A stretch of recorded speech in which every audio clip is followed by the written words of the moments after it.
E quando eu comecei a pensar sobre o que eu ia falar com você nessa noite, eu pensei que existe apenas uma semelhança entre esses dois grupos. Todos nós, os que já aprenderam sobre os processos de Deus, e aqueles que ainda precisam aprender, a única semelhança que há entre esses dois grupos é de que todos nós precisamos, de vez em quando, sermos relembrados a respeito disso. Por mais tempo que você tenha na fé, ou por mais tempo que você tenha entregue a sua vida a Jesus, há momentos em que a gente precisa se lembrar das coisas que Deus já fez. Mas, sobretudo, aprender sobre como Deus age no meio desses processos. Em 2020 vai fazer 5 anos que eu estou aqui. E eu me lembro de quem eu era. Eu me lembro de quem eu era quando eu cheguei aqui. E como eu faria algumas coisas de outra forma se eu tivesse hoje, se eu tivesse há 5 anos atrás a cabeça que eu tenho hoje. E eu tenho certeza que não importa qual seja a sua idade, existem coisas na sua vida que quando você olha para trás, você certamente pensa, eu faria isso de forma diferente se eu tivesse a cabeça que tenho hoje. Mas isso não é possível. Não é possível mandar uma carta para o Mateus de 5 anos atrás e dizer, olha, esse caminho vai ser complicado. Porque o Mateus de 5 anos atrás não tinha passado por alguns caminhos. Não adianta avisar o Mateus de 5 anos atrás sobre sentimentos que só o Mateus de 5 anos depois poderia sentir. Pelo que viveu, pelo que viu da vida, pelas pessoas que encontrou na caminhada. Porque a vida é feita de processos. Mas todos nós temos dificuldade em lidar com esses processos. Eu vivo no meio dos jovens e adolescentes e eu tenho ouvido os pedidos de oração. E algum tempo atrás eu pedi, Senhor, me dá a capacidade de entender o que essa galera precisa ouvir e que as oportunidades que eu tiver sejam para que a mensagem seja repartida entre eles da maneira em que eles precisam ouvir e aprender sobre o Senhor. E, para além dos jovens e dos adolescentes, há muitas pessoas ao redor na minha vida que também estão passando por processos difíceis. Por processos, sejam eles quais forem. Eu tenho um tio, irmão do meu pai, que sofreu um AVC no final do ano passado. E esse meu tio é aquele cara pacífico. É aquele cara que não fala alto, é aquele cara que não briga com ninguém. É aquela pessoa zen, tranquila. E quando a gente recebeu a notícia de que meu tio tinha sofrido um AVC, a primeira coisa que nos ocorreu foi, esse não é o tio que sofre de pressão alta, que não tem nenhum problema cardíaco também, que está tudo bem com ele. Por que é que foi esse tio que teve o AVC? E eu me lembro do movimento da minha família de visitar o meu tio, de ir à casa, de ir primeiro no CTI e depois de ir à casa dele. Eu me lembro que quando a gente chegou no CTI, meu tio ainda não estava falando. Ele apenas balbuciava. Mas da última visita que eu fiz ao meu tio, ele já estava falando muito bem, já se sentava, mas um dos lados dele, eu não lembro se é o esquerdo ou o direito, não mexe. E chegou um momento, depois da gente conversar bastante, meu tio falou assim, agora é esperar. Porque tem dias, Mateus, que eu quero muito sentar na rua e andar. Tem dia que eu quero pegar o carro e simplesmente dirigir. Há dias que eu sinto muita falta de estar no meu trabalho, fazendo as coisas com as pessoas que conviviam comigo. Mas nesse momento, eu preciso esperar. E tem alguma coisa nessa vida pior do que esperar? Seja lá pelo que for. A gente voltou do acampamento dos jovens, alguns dias atrás, e estávamos famintos, saímos de lá à tarde, almoçamos um pouco de comida e voltamos logo. Parte do pessoal resolveu comer na estrada, mas outra parte falou assim, a gente chega no Rio, a gente se farta quando chegar lá. E a gente teve a brilhante ideia de entrar num drive-thru desses da vida. E quanto mais tempo eu passava naquele drive-thru, eu confesso a você que mais irritado eu ia ficando. Assim. Primeiro que fome é uma coisa que causa irritação. Há pessoas que com fome ficam completamente mal-humoradas, outras com sono. Mas eu me lembro que, assim, na primeira oportunidade que eu tive de sair do drive-thru, eu falei, eu preciso sair daqui, não tem como. Porque tem dias que a gente não consegue esperar. Só que existem coisas na vida sobre as quais a gente não tem domínio. Na verdade, as pessoas que entenderam que a vida é feita de processos são aquelas que entenderam que não podem ter nas suas mãos o controle de suas vidas. E como é difícil para a gente lidar com a falta desse controle. Porque o que a gente pode controlar, a gente diz que horas acontece, que horas vai, que horas volta. É assim quando você tem um filho, uma filha, criança. Você tem completo controle e domínio sobre esse ser humano. Até que um dia ele completa 13 anos. Até que um dia, ela, que nunca tinha perguntado nada além de porquê, começa a te desafiar para fazer aquilo que ela gostaria de fazer. E aí a vida simplesmente muda. Porque aquele controle que você tinha era muito fácil, você exerceu por anos, agora já não faz mais sentido. Você precisa melhorar os seus argumentos, você precisa melhorar a sua postura diante deles. Eu não tenho filhos adolescentes, mas eu fui adolescente. E por várias vezes a gente colocou os nossos pais em situações complicadas. Porque, por exemplo, meu pai tinha uma questão do nosso horário, dos nossos horários. Mas ele não cumpria muitos daqueles horários. Então, quando de alguma forma ele vinha contestar os nossos horários, a gente contestava de volta. E aí ele percebeu que não estava mais só no discurso, mas agora na postura também. E é muito fácil a gente viver uma vida onde tudo está abaixo do nosso controle. E quando as coisas fogem do nosso controle, a gente se desespera. E a Bíblia Sagrada é cheia dessas histórias, onde Deus age por meio de processos e onde algumas pessoas conseguem lidar com esses processos e outras simplesmente não conseguem. Eu fico pensando, por exemplo, no Abraão. Lá no capítulo 12 de Gênesis, Deus chama Abraão e diz que ele vai ser pai de muitas nações. Deus faz uma promessa àquele homem que tinha 75 anos e nenhum filho. A promessa começa muito estranha. Que tipo de Deus chega para você e diz, olha, sai da tua terra, porque eu vou te mandar para um lugar que você ainda não sabe qual é e nem aonde é. E lá você vai prosperar a ponto de ser pai de nações. Deus disse isso para um homem de 75 anos. Mas havia um processo que Deus queria fazer na vida dele e da sua mulher. Abraão recebe esse filho muito tempo depois. Só quando ele tinha 100 anos e sua esposa 90. Quando o anjo vem anunciar, eu estava até trocando uma ideia com o Vitor sobre isso outro dia, que o nosso texto não deixa isso muito claro. Mas quando o anjo vem visitar e fala para Abraão que ele então finalmente vai ser pai, a Sara começa a rir. E Deus fala do tipo assim, você está debochando de mim? E ela fica com medo, não ri não. E ele fala, riu sim. E aí o nome do menino, que é Isaac, é riso.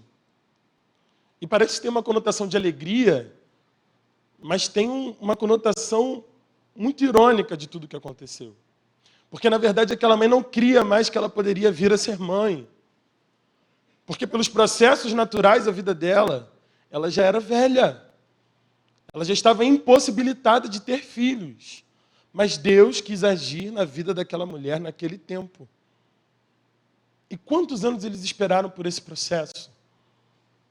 25 anos esperando pelo nascimento de um filho. Assim também foi com Moisés e o povo que andava pelo deserto. Deus não simplesmente chegou e disse, Moisés, vá a Faraó, tira o povo de lá. No dia seguinte, Moisés brotou no Egito e falou, vamos embora. E levou todo mundo embora e acabou. Primeiro Deus foi buscar Moisés onde ele estava. Deus convenceu Moisés a fazer parte do plano. Moisés foi para onde eles estavam e foi falar com o faraó, que disse: não tem nada a ver com isso. E aí o Senhor manda quantas pragas? 10 pragas. Não uma, não duas, não 5, mas 10 pragas. Leva tempo para isso acontecer.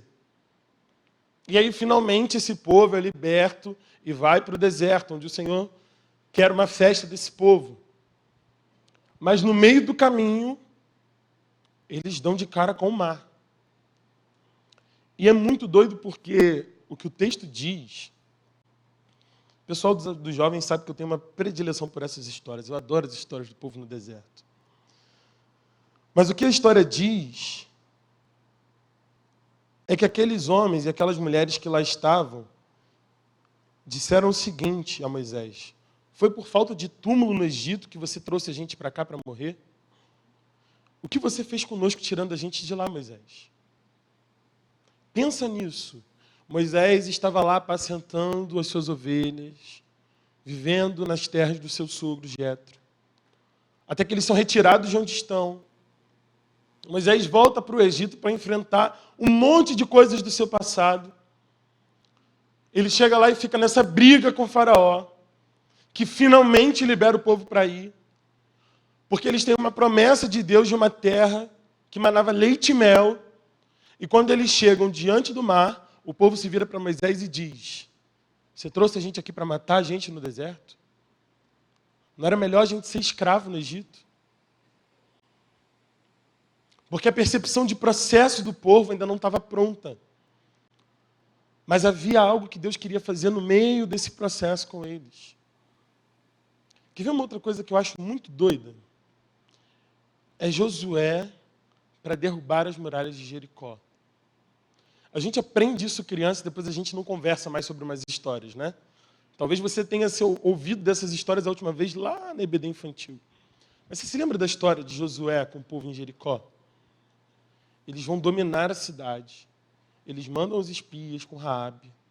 E depois daquilo eles chegam no lugar para tomar a cidade. E aí, de repente, Deus fala assim: olha só, tem um processo. Você chegou na cidade de Jericó, né? Então, agora que você chegou aí, Josué, presta atenção. Saiba que eu entreguei nas suas mãos Jericó, seu rei, seus homens de guerra. Marche uma vez ao redor da cidade com todos os homens armados. Faça isso durante 6 dias. 7 sacerdotes levarão cada um uma trombeta de chifre de carneiro à frente da arca.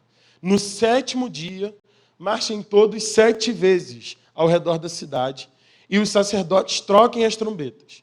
Quando as trombetas soarem, um longo toque, todo o povo dará um forte grito. O muro da cidade cairá e o povo atacará cada um do lugar onde estiver. Percebe aqui como tem um processo? Não foi simplesmente chegar e vem com Josué lutar em Jericó. Aí a gente canta tipo assim: nossa, que momento maneiro, que legal. Mas eles ficaram lá durante uma semana acampados. E aí cada dia da semana era uma volta em torno do muro. Não é chegar e vamos fazer. E por que eu estou te falando desses processos todos que a Bíblia tem? Porque a gente tem dificuldade de viver por esses processos também.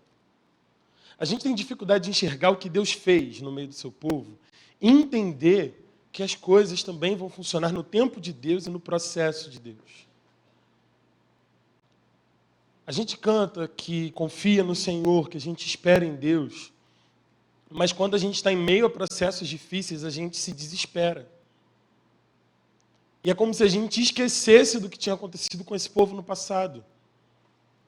Mas ainda bem que nós temos acesso à palavra que nos conta essas histórias e nos mostra que o nosso Deus age por meio de processos. Quando eu cheguei aqui, a gente fez uma reunião com os pais dos adolescentes da época. E foi muito engraçado, porque parecia um político em ano de campanha, sabe? E aí me fizeram todas as perguntas sobre a minha vida, sobre o que eu pensava do ministério, se eu ia levar o pessoal para participar de reuniões, o que eu pensava sobre isso, sobre aquilo. E foi uma série de perguntas. E quando aquilo acabou, eu falei assim, meu Deus, no que foi que eu me meti? Há quem dera eu soubesse naquele dia que nada seria da maneira como eu gostaria, o que eu queria que acontecesse. Mas graças a Deus, porque esse processo me ensinou que, próximos a Deus, a gente pode viver o melhor processo para as nossas vidas. Quando a gente vai cantar, né, tem cantores quando vão fazer os seus shows, dizem essa música é para os corações apaixonados, né? Essa mensagem é para os corações ansiosos. São para aqueles corações que têm tido dificuldade de esperar. Essa mensagem é para aqueles que têm passado por processos muito difíceis e não sabem como passar por esses processos. Deus me fez encontrar um salmo onde fala sobre outras formas de lidar com a espera, que nem sempre é fácil. Eu não quero utilizar essa noite para te dizer que a espera é um movimento fácil. Eu não quero utilizar essa noite para te dizer que todos os processos são iguais. Porque Deus sabe que coisa tem para fazer na sua vida e que coisa tem para fazer na minha vida. Deus sabe em que tempo pode conceder algo a você e que tempo Ele tem para conceder algo a mim. Mas essa noite não é para a gente falar sobre o tempo. É para a gente falar sobre o processo e a importância de confiar e acreditar nos processos que Deus tem para a gente. Quero te convidar a abrir a sua Bíblia no Salmo 37. Eu quero fazer uma breve reflexão com você em cima desse salmo. Nós vamos ler o Salmo 37, do versículo 1 ao versículo 7.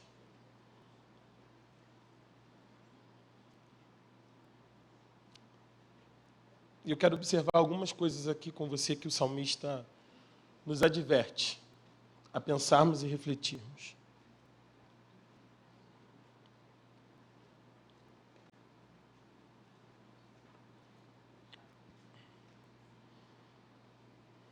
Salmo 37, a partir do verso 1, vai nos dizer o seguinte: não te indignes por causa dos que fazem mal, nem tenha inveja dos trabalhadores da iniquidade, porque eles logo serão cortados fora como a grama e murcharão como a erva verde. Confia no Senhor e faz o bem, então tu habitarás na terra e verdadeiramente serás alimentado. Deleita-te também no Senhor, e Ele te dará os desejos do teu coração. Entrega o teu caminho ao Senhor, confia também nele, e Ele fará com que isso passe, ou Ele agirá. Ele gerará a tua justiça como a luz, e o teu juízo como o meio-dia. Descansa no Senhor, e espera pacientemente por Ele. Não te indignes por causa daqueles que prosperam em seu caminho, por causa do homem que faz com que os artifícios aconteçam. Não tem, para você que entendeu o que o texto diz, não tem conselho fácil. Mas eu queria refletir com você sobre 5 coisas que o salmista nos adverte durante esse texto aqui. A primeira delas é não se aborreça. Não se aborreça. Tem coisa mais difícil do que isso. Todos nós aqui temos alguém... Quem de nós aqui tem alguém que nos aborrece hoje? Alguém que é motivo do nosso aborrecimento? Muito bem. Quantos de nós somos aqueles que aborrecem alguém também? Que bom que vocês têm essa consciência sobre si mesmos. Porque, eu não sei se é o Rick Warren, mas em um dos livros, eu acredito que seja ele em um dos seus livros, vai dizer que existem pessoas lixas na vida da gente. Porque elas servem para aparar as nossas arestas. E, na verdade, todos nós somos lixas. Então, tem alguém aparando as nossas arestas e a gente vai aparando as arestas de alguém. Pessoas lixas são aquelas pessoas que, de maneira conveniente ou não, nos dão aqueles toques que a gente não gostaria que ninguém desse, mas elas vêm e dão. E você olha para elas e fala assim, mas eu não te perguntei nada, sabe? Essas pessoas existem na vida da gente. Assim como existem aquelas pessoas desagradáveis mesmo que caminham na vida da gente. E o Salmo 37 vai contar de um aborrecimento do salmista com o homem ímpio. Ou melhor, com a prosperidade de um homem ímpio. O salmista está seguindo o caminho do justo. Lembre-se do Salmo 1, que fala sobre o caminho do ímpio e o caminho do justo. O caminho do justo, ele conduz à vontade de Deus, e o caminho do ímpio, ele conduz à ruína. Essa é a ideia que o salmista tem sobre o caminho do justo e o caminho do ímpio. Só que tem um ímpio que está do lado do justo, que é o salmista, que está prosperando na vida. Ele é corrupto, mas ele não é pego. Ele é um traidor, mas ninguém faz ideia disso. Ele aparece com o carro do ano, mas ele tem dívidas. E o salmista começa a olhar para esse cara e dizer assim, é impossível que Deus não esteja vendo isso. Como é que a gente lida com alguém que aborrece a gente dessa forma? É difícil a gente ter do nosso lado alguém prosperando, se dando bem na vida, fazendo mal. Vou falar de uma coisa aqui que eu, sinceramente, não gosto, mas eu sou obrigado a saber sobre isso por conta da minha convivência. O povo daqui já sabe, é BBB. Tem um cara aí que ficou mal falado no meio dessa história. E ele não fazia ideia do quanto ele estava aborrecendo o Brasil inteiro. Eu descobri que ele saiu da casa porque o meu Twitter só tinha notificação falando sobre isso.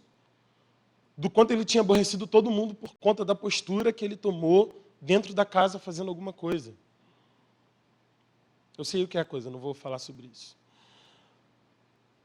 Mas tem gente que vai aborrecendo a gente e a gente não fica satisfeito em olhar a pessoa e ver a vida dela andando bem, já que ela não é o justo, já que ele não faz o que é justo. E de várias formas, o salmista vai mostrar de que ele está muito aborrecido com essa situação. Mas a primeira coisa que ele adverte a gente nesse texto é: não se aborreça. Porque tudo isso passa. Pode ser que venha um paredão e a pessoa saia da casa. Mas pode ser que outra coisa aconteça e essa pessoa caia em si. E pode ser que nada aconteça e você nunca veja a justiça sendo feita sobre a vida dessa pessoa. Mas o salmista vai dizer uma coisa para a gente que a gente precisa levar para a nossa vida e para a nossa caminhada. Não se aborreça no meio desses processos. Eu estava falando de Abraão agora há pouco, e tem uma coisa da história de Abraão que é incrível para mim. Lá atrás, quando Deus o chama, ele passa por um lugar, e Deus fala, olha, eu vou dar essa terra aqui para os seus descendentes. Sabe o que Abraão faz? Ele para, constrói um altar ao Senhor, e depois ele segue viagem. Mas construir aquele altar, é saber que a promessa de Deus se cumpriria. E deixa eu te contar uma coisa, o Abraão morreu sem ver aquele povo da sua promessa. Ele não viu aquele povo conquistar essa terra. Mas quando houve uma promessa sobre a vida dele, ele construiu um altar para o Senhor. Então, a primeira dica, nessa noite onde a gente está enxergando outras formas de ver os processos de Deus na vida da gente, é: faça do seu processo um lugar de construir altares para o Senhor.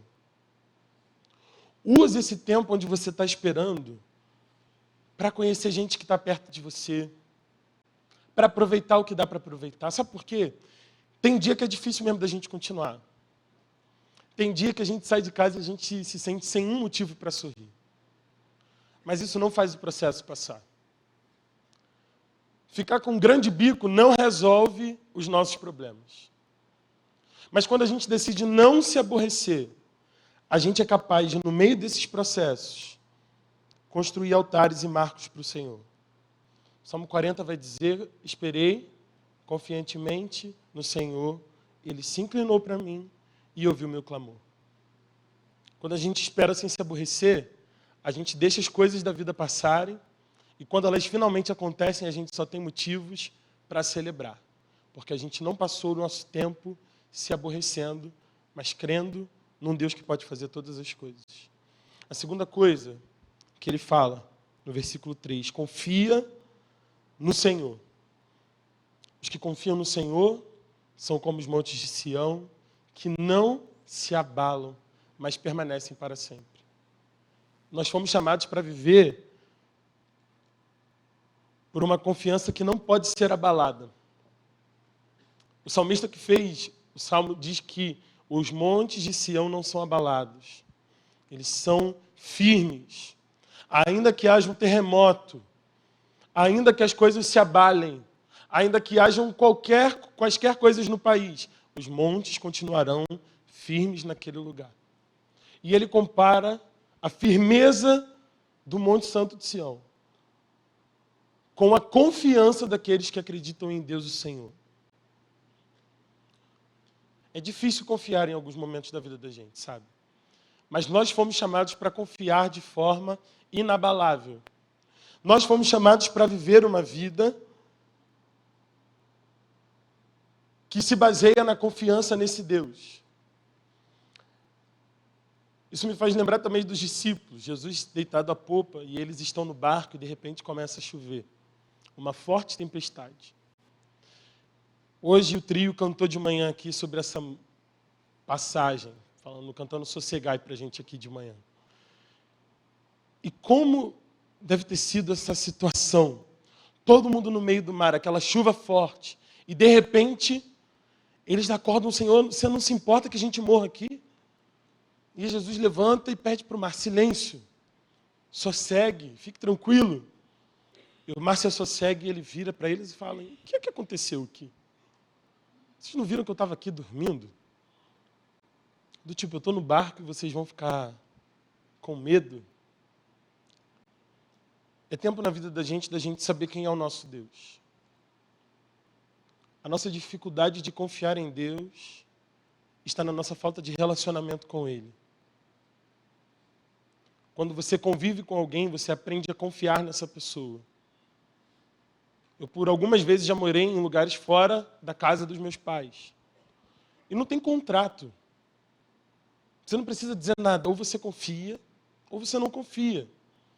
E à medida que você vai construindo a relação com aquelas pessoas, você para de se importar se você deixou algo de valor num lugar ou não, se você, de alguma forma, perdeu alguma coisa em casa ou fora, porque você crê e confia que aquelas pessoas não te fariam mal. Essa é uma forma da gente lidar com os processos. E talvez você possa dizer, Mateus, mas confiar para mim é muito difícil. Minha pergunta para você é mais difícil para você confiar ou viver nessa angústia por conta dos processos que você está vivendo? Porque o oposto dessa angústia é a confiança. E por mais delicada e difícil que ela seja, ela é uma saída que o Senhor nos dá. E que o salmista nos oferece nessa noite. Não se aborreça e confie no Senhor, o seu Deus. Em terceiro lugar, ele vai dizer, deleita-te no Senhor. Ou seja, experimente prazer na presença de Deus. Tenha contentamento nas coisas que Deus já fez. Olha, quantos de nós estamos passando por processos de coisas que nós ainda não vivemos, ainda não recebemos? Mas quantas coisas o Senhor já fez por nós? O antigo hino vai dizer que se a gente for parar para contar, o que acontece? Dá para a gente contar? Uma a uma. E se a gente for contar uma a cada vez, ou dizendo elas de uma vez, a gente vai ficar surpreso por tudo que Deus já fez por nós. A angústia e a ansiedade pelas coisas que a gente não recebeu cegam a alegria que nós podemos viver nas coisas que Deus já fez. Lembre-se disso, se existem coisas que ainda não aconteceram na sua vida, existem muitas outras que já aconteceram. E elas servem para nos dar confiança nos dias difíceis. Se hoje está desempregado, lembre-se, você já teve emprego e foi o Senhor que te deu. E se Ele fez uma vez, Ele é capaz de fazer novamente. Se o teu relacionamento foi destruído, lembre-se, você já foi amado, você já foi amada. E aquele sentimento que um dia cresceu pode ser restaurado pelo Senhor em nome de Jesus. Lembre-se daquilo que Deus já fez por você e sinta prazer naquilo que Deus já fez por você. É por isso que lá em Lamentações, Jeremias vai dizer: eu vou trazer à memória aquilo que me traz esperança. Eu me lembro da minha aflição e do meu delírio, da minha amargura e do meu pesar. Eu lembro-me bem de tudo isso e a minha alma desfalece dentro de mim. Todavia, eu me lembro também do que pode me dar esperança. Graças ao grande amor do Senhor, é que não somos consumidos, pois as suas misericórdias são inesgotáveis. Renovam-se a cada manhã, grande é a sua fidelidade. Digo a mim mesmo, a minha porção é o Senhor. Portanto, nele porei a minha esperança. O Senhor é bom para com aqueles cuja esperança está nele, para com aqueles que o buscam, e é bom esperar tranquilo pela salvação do Senhor. É bom esperar tranquilo pela salvação do Senhor. Mas isso só acontece se a gente encontra prazer no Senhor. Prazer na sua lei, prazer em estar na sua casa. Não vir aqui porque os seus processos estão muito difíceis, mas voltar aqui todas as vezes porque você sabe que há palavras de Deus para a sua vida. Existe uma grande diferença entre vir aqui correndo atrás de bênçãos e ser alcançado pelas bênçãos enquanto você está aqui.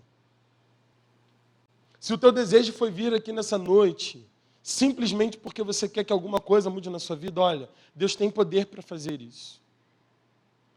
Mas o desejo de Deus é que você tenha prazer na presença dEle.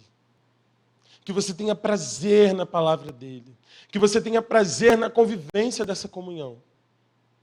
E quando a gente busca isso, as outras coisas se tornam secundárias. E essas coisas se tornam secundárias para a gente, mas para o Senhor elas são importantes. A gente busca em primeiro lugar o reino de Deus e a sua justiça, e as outras coisas vão sendo acrescentadas. Porque o Senhor não se esquece das nossas necessidades. Mas onde é que está o prazer do teu coração? No meio desse teu processo, da tua dor, qual é o lugar de Deus na sua vida? Deleita-te no Senhor, e Ele concederá o que deseja o teu coração. Olha que promessa linda que a gente tem. Se o teu prazer estiver no Senhor, Ele concede o que está no teu coração. Sabe por quê? Um coração escondido na vontade de Deus não pode querer aquilo que Deus não pode te dar e daquilo que Ele não quer te dar. Se você quer viver segundo a lei do Senhor e tendo prazer na lei dEle, você vai ter tudo que está no teu coração, porque o teu coração está escondido na vontade do teu Criador. Porque você sabe o que Ele tem para a sua vida.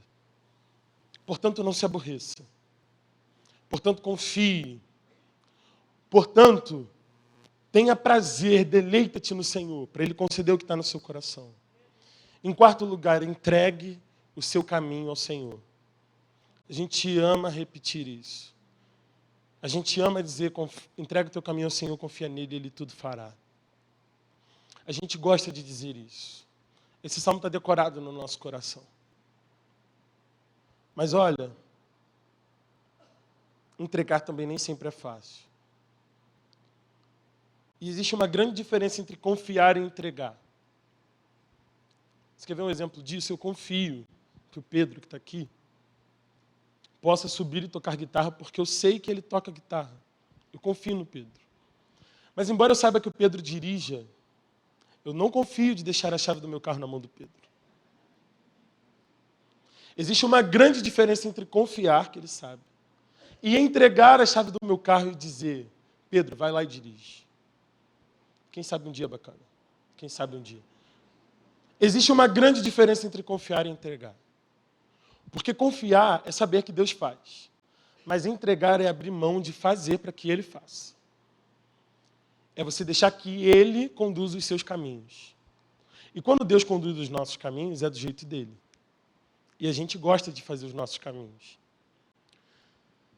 Depois que eu comecei a dirigir, eu aprendi, né, nesse caminho de Tijuca, Praça Seca, Cosmos, existem vários caminhos possíveis. Se eu perguntar ao Waze qual é o melhor caminho, todo dia ele me dá um caminho diferente. Mas depois de um tempo a gente faz os caminhos preferidos. E mesmo que tenha um caminho mais rápido, você já está tão habituado a fazer aquilo que você faz. Por exemplo, eu odeio pegar a serra. Por quê? Porque eu não gosto de serra. Eu cheguei no pé da serra, para mim, é tipo Fórmula 1, assim, é uma competição, e está todo mundo subindo. Eu odeio subir a serra. Mas é possível vir pela serra para cá. Eu pego o Grajaú, Jacarepaguá e venho, né? Saio da Tijuca, vou pelo Grajaú. Mas eu também tenho o caminho da 24 de maio, vindo pela Zona Norte. Existem outros caminhos possíveis de chegar na Barão, para mim. Mas são os caminhos que eu opto por fazer. Mas quando o Waze me diz, Mateus, vá pela serra, eu sei que esse caminho de cá está engarrafado, está difícil, está complicado. E por mais que esse seja o meu caminho habitual e mais tranquilo de fazer, eu obedeço o que o Waze me diz. Porque eu sei que o Waze tem o melhor caminho para mim. De verdade. O Waze, se eu pergunto, Waze, que horas eu vou chegar na Barão? E coloco lá, no trabalho, Praça Seca 32. Ele me diz a hora que eu vou chegar aqui e eu chego exatamente na hora que ele falou. Assim o Senhor quer fazer comigo e com você. A diferença é que no caminho do Senhor não tem a hora que chega. Ah, Senhor. Mas que bom! Imagina se a gente soubesse tudo sobre a vida da gente. É isso que torna a nossa vida extraordinária, a gente não saber o tempo e o momento para cada coisa, mas confiar que aquele que nos deu a rota é o melhor em todos os caminhos que ele dá. Isaías vai dizer isso: os meus caminhos são mais altos do que os vossos caminhos, e os meus pensamentos mais altos do que os vossos pensamentos. A gente não tem capacidade de entender o que Deus está fazendo agora e por que Ele está mandando a gente pelo caminho A ou B. Mas quando a gente confia e entrega o nosso caminho ao Senhor, a gente sabe que a gente vai chegar melhor. Sem engarrafamento, sem poça no meio da chuva. Eu não consegui voltar para casa com a chuva que caiu e glória a Deus não está chovendo, amém? Não está chovendo. Mas o Senhor, Ele nos conduz pelos melhores caminhos por onde quer que a gente vá. Porque em todos os caminhos que Ele nos orienta, Ele mesmo está. E quando Ele está, tudo é diferente na vida da gente. Em quinto e último lugar, não se aborreça. Confie. Deleita-te. Entrega o teu caminho ao Senhor. Deixa que Deus faça isso. Para de querer administrar o seu caminho. Para de querer administrar os buracos do caminho. Para de querer que o Senhor, então, resolva o caminho. Mas entrega o teu caminho ao Senhor. E confia que Ele tem um caminho melhor para você. Está difícil de tomar essa decisão? Entrega o teu caminho ao Senhor. É entregar e falar, Senhor, eu não tenho condição. E descansa. Quinto e último lugar, descansa no Senhor. É muito interessante que no relato da criação, no final de todos os dias, né, tem uma forma para o texto. Deus cria alguma coisa pela palavra. Então Deus disse, as coisas são criadas. Quando Deus acaba de fazer aquilo, Ele diz, viu Deus que era bom, e aí foi tarde e manhã, e assim termina o dia. Mas no sétimo dia, depois do sexto dia de criação, Deus não cria mais nada. E Ele chama esse sétimo dia de descanso. E o mais interessante é que não tem na sequência do texto que foi tarde e manhã e o sétimo dia. Para alguns autores e para alguns teólogos, esse dia de Deus de descanso nunca acabou. Mas não quer dizer que Deus entrou num modo de dormir para sempre e boa sorte aos humanos, né? Tá tudo certo aí, vou dormir, descansar, depois eu volto aí. Não é isso. Porque no capítulo seguinte a gente vê que Deus vai ao encontro do homem e conversa com o homem e atribui compromissos ao homem e continua uma vida de intimidade com o homem. E tem um projeto para toda a humanidade. Mas esse Deus que não pode perder nada do seu controle, descansa. Porque Ele é Deus e não tem nada que possa passar despercebido da sua mão. Não há nada que Ele não possa fazer.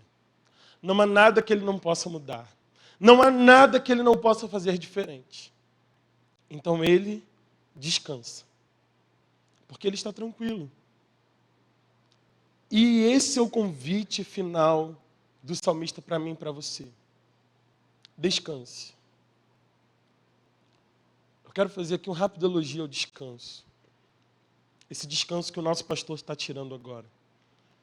E como nós vivemos num tempo em que todo mundo está acostumado a não descansar. Ficou bonito não descansar. É bonito não tirar folga. É bonito trabalhar todos os dias. É bonito trabalhar muitas horas por dia. Mas o nosso Deus, depois de criar tudo que existe nesse universo, descansou. Em vários momentos nos convida também a descansarmos. Sobretudo sobre os nossos processos. O processo de Deus é um processo organizado. Ele cria cada coisa no seu lugar, no seu tempo. E no final, ele descansa. E o convite dele para você, olha, descansa em mim. Eu sei que está difícil. Eu sei que esse processo está meio complicado de você entender o que é para fazer. Mas olha, vem aqui descansar. Como existem dias que nada do que nos disserem vai nos consolar. E a melhor saída, às vezes, é que a gente deite na nossa cama e descanse para aquele dia tão somente passar. O Senhor e o salmista nos fazem esse convite. Descanse em mim. Creia que, independente de qual for o processo de dor na sua vida, eu estou aqui por você, para te trazer descanso. Então não se aborreça. Confie em mim. Encontre o seu prazer em mim. Entregue o seu caminho para mim. E descansa. Fica comigo aqui, porque não tem nada que eu não possa fazer por você. Não tem nenhum processo da sua vida que eu não conheça melhor que você. E aquele que é capaz de fazer infinitamente mais do que tudo o que pedimos ou pensamos, de acordo com o seu poder que atua em nós. É dele que nós estamos falando. A ele seja a glória. E a ele seja a glória pelas nossas vidas, à medida que a gente entende isso. À medida que a gente resolve se entregar. À medida que a gente entende que existem outras formas de passar por esse processo. Que não ansiosos, que não angustiados, que não chorosos por tudo.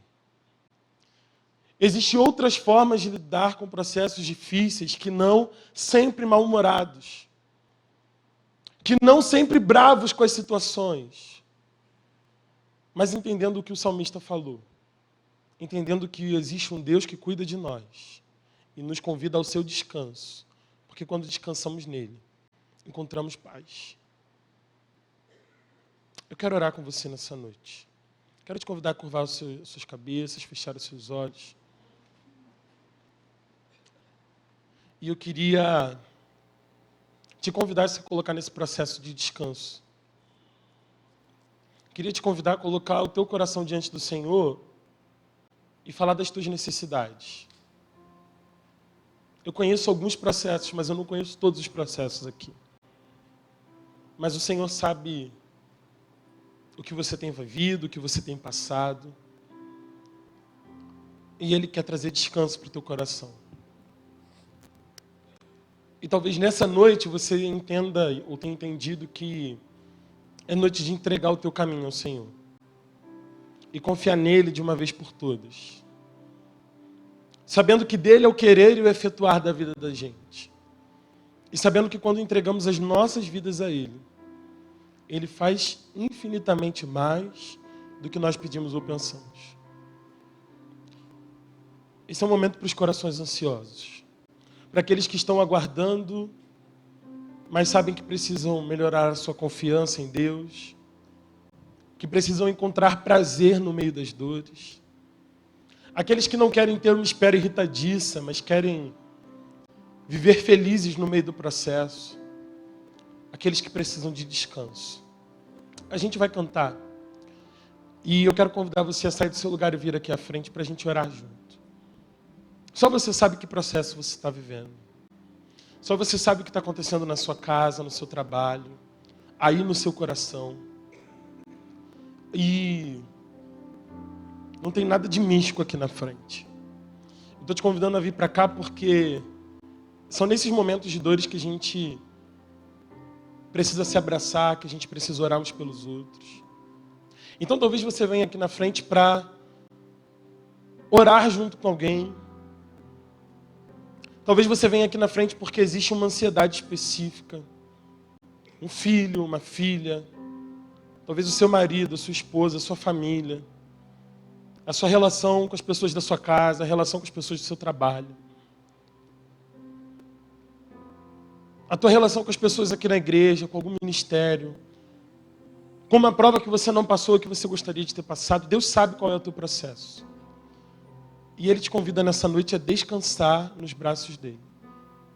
Porque o braço dEle é onde a gente pode descansar. Enquanto a gente estiver cantando, eu quero te dar a oportunidade de você sair do seu lugar para a gente orar juntos aqui. Eu vou receber você aqui e eu quero convidar você a sair do seu lugar. Vamos orar juntos. Se você quer orar junto comigo nessa noite, saia do seu lugar.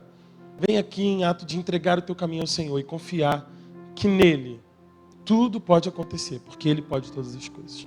Vamos cantar. Seguro estou nos braços daquele que nunca me deixou.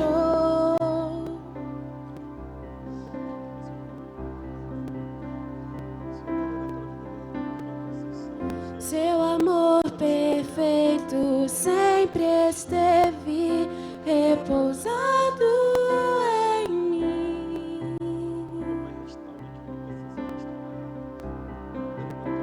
E se eu passar pelo vale,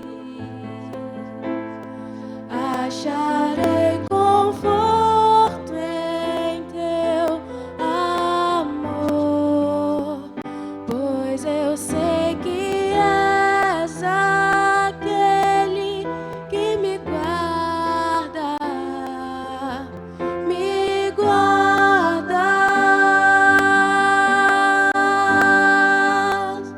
Em teus braços é o meu descanso. Em teus braços é o meu descanso. Em teus braços é o meu descanso. Em teus braços é o meu descanso. E se eu passar pelo vale, acharei conforto em teu amor, pois eu sei que és aquele que me guarda, me guardas. Em teus braços é o meu descanso. Em teus braços é o meu descanso.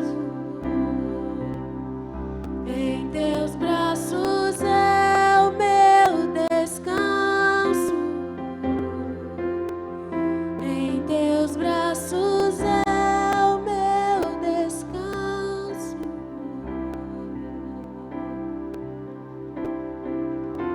E caio em tua graça.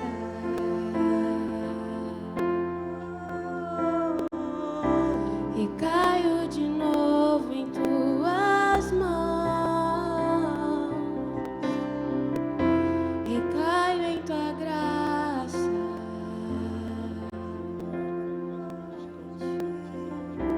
E caio de novo em tuas mãos. E se eu passar pelo vale, acharei conforto em teu amor, pois eu sei que